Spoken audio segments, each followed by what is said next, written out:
It's the answer to bringing light into darkness. The solution to prolonging daylight. The universal symbol of discovery and idea.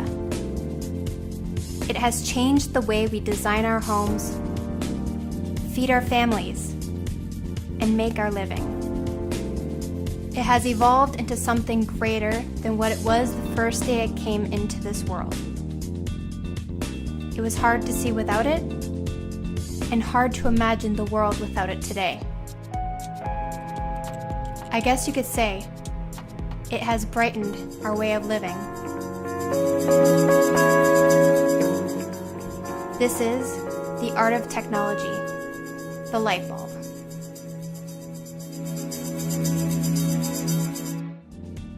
Let's turn the clock back to the days before there were any kind of electricity. No electric lights, hand-powered equipment, no television or computers. Could you imagine what your life would be like? I'm sure things would become a bit more tedious and time-consuming. So, what was used as a light source before the invention of light bulbs? Well, fire was man's primary source of light, and it became a shift in human survival. Thousands of years ago, in the Neolithic period, humans would burn trees, branches, and dried grass to provide light in the nighttime. The fire was then used later on through torches, oil lamps, and candles. Oil lamps were created by placing animal and vegetable oils in containers made of stone or clay, and then the wicks were dipped into the oil. Oil lamps were designed and they have evolved a lot over time. They were shaped like teapots. Lamps were made of stone, ceramics, and metal. Candles are first made using animal or vegetable fat, and wicks made from dried rushes that have been dipped into the molten fat. Over time, candle making technology progressed, and beeswax became widely used. Oil lamps and candles were used for heating homes, warming food, light, and protection against wild animals. So how did this big change happen? How did we go from animal fat to egg-shaped sources of light? The world owes this and more to Thomas Edison. Credit was given to Thomas Edison for the invention of the light bulb. However, many other people researched and experimented with electricity even before him. Even the Greeks experimented with static electricity. English chemist Sir Humphry Davy was the first to have an attempt at using electric light. In 1802, Davy demonstrated how electric currents could heat thin strips of metal, proving that it was producing light. This was the beginning of incandescent electric light and an introduction to another major development, arc light, which were used mainly in outdoor lighting. Still, the search for a commercial incandescent light was at a standstill because scientists were trying to find a suitable element for this technology. The only solution for that was to find a way to keep air away from the elements to preserve the light-producing material. You announced a daring project to bring electric light to the downtown district of New York. Enter Thomas A. Edison into the story. Edison was a young inventor and businessman. In the 1870s, he began working on his own form of electric light.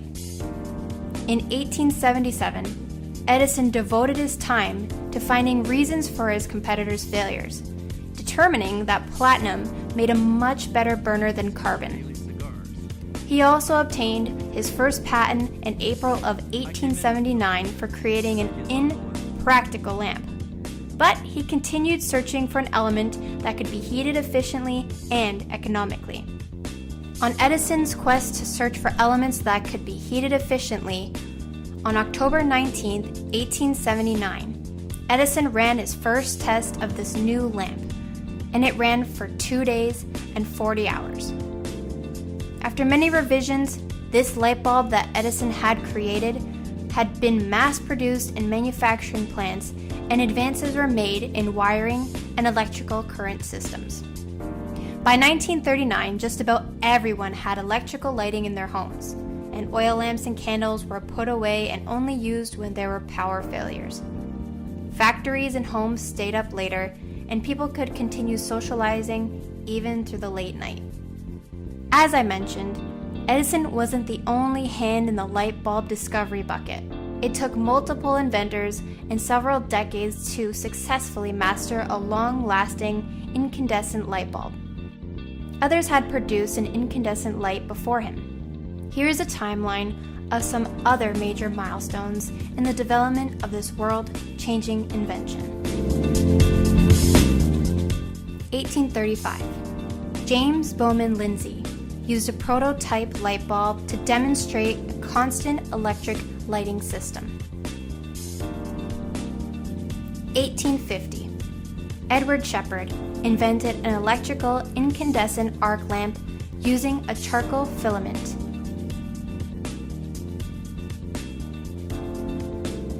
1854. Heinrich Goebel, a German watchmaker, invented the first true light bulb. 1875. Hermann Sprengel invented a practical electric light bulb with a mercury vacuum pump. 1875. Henry Woodward patented a light bulb. 1878. Sir Joseph Wilson Swan, an English physicist, was the first person to invent a practical and longer-lasting electric light bulb. 1912. Irving Langmuir developed an efficient and durable argon and nitrogen-filled bulb. You might be wondering, well, how does it work? The light bulb is a very simple structure. The base of the light bulb has two metal contacts which connect to the ends of an electrical circuit. The metal contacts are attached to two stiff wires, which are attached to a thin metal filament. A filament is what sits in the middle of the bulb and is held up by a glass mount. The wires and the filament are inside of the glass bulb and filled with a gas like argon. Once the bulb is connected to a power source, an electric current flows from one contact to the other by the wires and the filament. Not only was the invention of the light bulb great on its own, but it opened up doors to help create new products and machines. We have been using our technology for more than just light. The invention of the light bulb helped us to invent such useful tools such as the flashlight, microwave, traffic lights, heat lamps, cameras, movie projectors, and much more. This allowed for homeowners to heat up their food easily, for entertainment purposes, and to create order on the roads for drivers. The invention of the light bulb was a great way for consumers to replace their dangerous oil lamps and candles for a more controlled light source. Production of goods increased because it allowed factories and homeowners to stay up later, work longer hours, and to work more safely and efficiently. They didn't have to worry about daylight hours, they just turned on a light and continued working. With this technology, we are now able to cook our food, generate warmth, and even more important, we now have the ability to bring light where there was darkness. Having the ability to create light on demand has created a cultural, social, and economic change and development. We gained control and independence of light in our businesses, streets, and homes. Let's turn the clock back to the days before there was electricity. Could you imagine what your life would be like? I'd say it was a bright idea.